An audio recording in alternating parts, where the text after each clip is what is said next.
Starting back up with reading part 2 from the test above. So this is going to be test 3 from the 6 paper tests on College Board, and this can be module 1 of reading. So we made it through a lot of the vocab questions on the last part. Let's start back up with number 7 here. So this one's going to go up to 8 with vocab.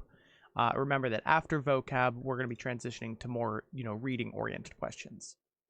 So again, as I'm going through this, maybe I'm looking for synonyms, maybe antonyms, and I'm trying to absorb kind of the story and the flow that we're going in. Are we transitioning? Are we staying kind of the same, right? So we have the work of this painter here derives its power in part from the tension, okay, so that word's going to be important, among his blank influences. So already that word gives us a lot of direction. So as I go down below, would complementary influences have tension, right? And already I'm going to think maybe not. So complementary would mean maybe you wear a certain color that complements another, like two colors that look good together. Maybe you have a food that complements another, right? Like a sauce that makes a certain main dish taste better. So complementary is going to be positive, and tension is going to be a negative word here, right? I also want to jump to interchangeable. So interchangeable would be two things that are really similar, right? You're exchanging out this item for this item, and they're pretty much exactly the same. Why would there be tension among these two things if they were exactly the same, right? So still not leaning towards that. And I'm kind of left with these two. Unknown being more of like a neutral word of it's not necessarily negative or positive. You just don't know, right? I don't necessarily know how tension is going to be led to unknown. We'll absorb more context here, but disparate could fit here. So remember that disparate could be maybe like disparity. So if there was a disparity between two things, that's a big difference, right? And we could have tension between two things that are different. Maybe two people view something differently, that could cause tension. So I'm already leaning towards C just because of like our positive, negative. But let's absorb more context to see if that kind of reinforces our answer. So we have, I'm assuming subject 1, which is classic European portraiture, which is realistic. And then we have American pop art, which are, again, these already sound really different. So pop is maybe going to be newer. This classic is going to be older. So these are going to be disparate or kind of different things, right? I don't have to read further than that. If our answer was complementary, it would have said, a positive word between these two things. They help each other out, beneficial. Interchangeable, they would have said how identical they are, how similar. And then unknown, they would have led us towards more like mysterious. Maybe they were doing a study and they couldn't figure it out. It was unknown to them. It's going to be disparate here. So really good start with our vocab questions. Diving into number 8, we're continuing with our vocab here. Let's try to use a similar strategy that we did in 7. So new and interesting research conducted by this person is inspired by their observation that though, so remember that though is setting us up for a transition. So they're going to say something and then transition to a different thing. And what I mean by that is, say we start in one direction here, they're going to conclude in a different direction. So if it was positive, maybe it goes to negative. Maybe it's something that's inconclusive leading to something that's conclusive. We're going to change as opposed to flowing into a similar second statement that was our first statement. So let's see what they're setting us up for a change. So I see, though there have been many studies of the effect of high altitude on this blood chemistry here. Let's change our colors here. There is a blank studies. So already, though is setting us up for a transition. So if it was many studies on this, maybe it's not as many studies on the effect of blood chemistry below the sea level. So we're comparing high altitude blood, low altitude blood, many studies with high altitude, maybe not so many studies with low altitude, right? So again, this is what really helps us with practicing sentence structure, transitions, etc. As soon as I see though, I know I'm transitioning, so I'm looking for an antonym here as opposed to a synonym. So instead of many studies, they would have said something like, similarly, there are also many studies on, at below sea level. But no, it's though there's been many studies here, there's not a lot of studies here. So we're looking for an antonym of many. So as I go through my answers here, quarrel is going to be like fighting, right? A dispute, an argument. Not the case here, right? paucity, what could paucity mean here? Maybe I could try to compare it with one of my other words. I see a little similarity between B and C.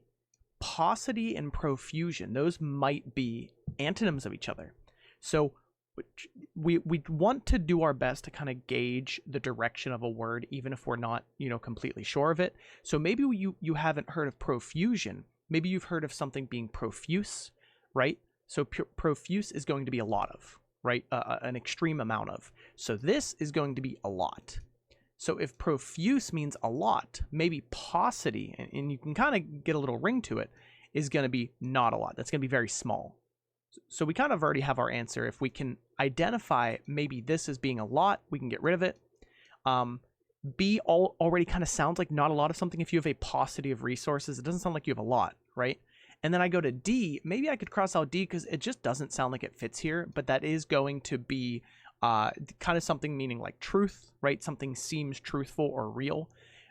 Vera, maybe like verify, like confirm. I can't really get a feel for it meaning like something small, right? So if we can try to work towards B, even if we're not super sure of the definitions, that's going to really help us here. So we have all our words defined. It's going to be B here. And we're going to be transitioning now to the reading section. So remember, it's always, your modules are always going to start with vocab, then it goes into reading. This is probably the toughest part of the test.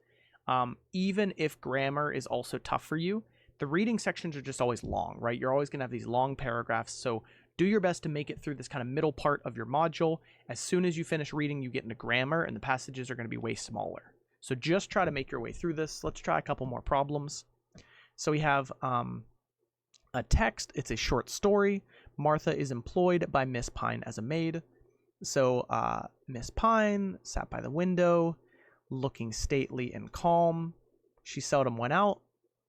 Martha was just coming in from the garden with strawberries and with more flowers. It was a bright, cool evening. It just sounds like a really nice environment, right? I don't really see any conflict. The sun was going down. The beautiful old house stood wide open to the long expected guest. So maybe she was expecting, I'm pretty sure Miss Pine is the employer, right? Oh, yeah, and then Martha's employed. So maybe Martha, the house was kind of inviting and welcoming Martha back into the house. So I'm kind of looking for an answer that resembles that. The main purpose of the text to convey the worries. No. See, and that's why we highlight there's no conflict, so there's not going to be any worries. How the characters have changed over time, I don't see enough context for that. It sounds like they're just having a nice evening. The house and the employer were awaiting this Martha, right? To contrast the activity indoors with the stillness outside, absolutely not. There was a lot happening outside, collecting strawberries. There was birds singing. To depict the settings as the characters await a visitor's arrival. Yep. They were gathering strawberries, and especially this last line, the beautiful old house stood wide open to the long-expected guests, await a visitor's arrival, right? So these first couple reading ones are never going to be too bad, and it's nice because they can kind of warm us up to like absorbing that context. Let's try to finish off with this page here. So we have two long ones here. What about number 10? Okay. So we have astronomers are confident that this star will eventually consume all of the helium in its core and explode in a supernova. Okay, that's our intro. Then we have this underlined statement here. They are much less confident. So they know this is going to happen. And then here's a transition. They're much less confident when this will happen. So they know something's going to happen, just not the timeline. Since that depends on the internal characteristics of this star, which are unknown. Okay, and let's see kind of how they spiral out of this underlined portion. They recently investigated whether the waves could be used to determine, but concluded that it would not sufficiently reveal. Okay, so 3 sentences, not too bad. What describes the function of the second sentence? Okay, so again, they introduce us with they know something's going to inevitably happen, don't know when, and then kind of they describe the study they went about to try to figure out this unknown, right? So as I go through my answers, let's try to look for this transition underlined sentence where they're saying, we don't know when this is going to happen, right? So A, it explains. Already, I'm leaning away from A because they're not explaining in the underlined part. They're actually highlighting that they don't know, right? An explanation would be leading us towards truth. This underlined portion is leading us away from truth. They can't figure out the truth, right? I go through B. It presents the central finding. Well, again, I want to lean away from these answers that are like a finding or an explanation. They haven't been able to have a finding here, right? An explanation. They are highlighting that they don't know things. So when you lean towards these answers that are like solving, like more like what you would have in a conclusion, these are going to be more towards the wrong side because it's something they couldn't figure out, right? And you're about to see in C, it's going to highlight that for us. It identifies the problem that they attempted to solve but could not. So do you see how C is a really good contrast with A and B? And sometimes we rely on these contrasts. Maybe you were able to figure out that A and B weren't correct. Maybe you needed to wait until C, which is completely fine, to prove A and B wrong. C identifies the problem. They weren't able to have a finding. They weren't able to have an explanation because they just didn't know, right? And I go through D, it describes the serious limitation of the method. No, I think their method up here was fine. It's just that even using a good method sometimes isn't going to get you a solution, right? If something was wrong with their method, they would have been like, oh, the instruments we were using, the techniques we were using were outdated. No, some things you just can't solve for. So C is perfect here.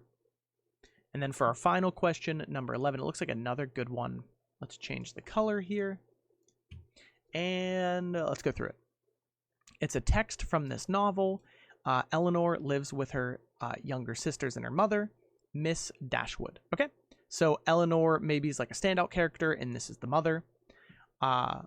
Eleanor, the eldest daughter, whose advice was so effectual, so positive, strength of understanding, coolness of judgment, to be the counselor of her mother.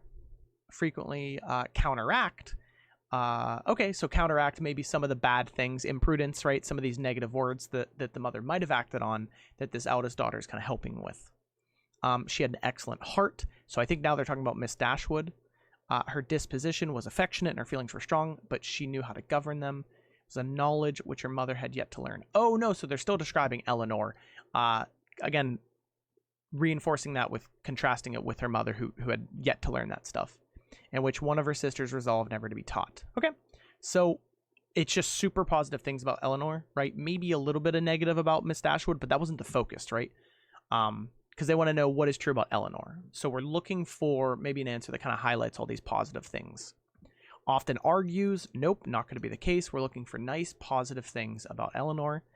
Overly sensitive, again, that's kind of negatively connotated. We're looking for a nice positive answer here. I scroll down. Eleanor thinks her mother's a bad role model. Nope, they do. A tiny bit of our passage highlights that Miss Dashwood maybe doesn't have some of these positive qualities. Doesn't necessarily mean she's bad. Just the focus is Eleanor being positive. And here it is. Eleanor is remarkably mature for her age. A nice positive answer. So again, not too bad. We got through some reading problems, some really good vocab problems, and I'll be following up with part 3 tomorrow.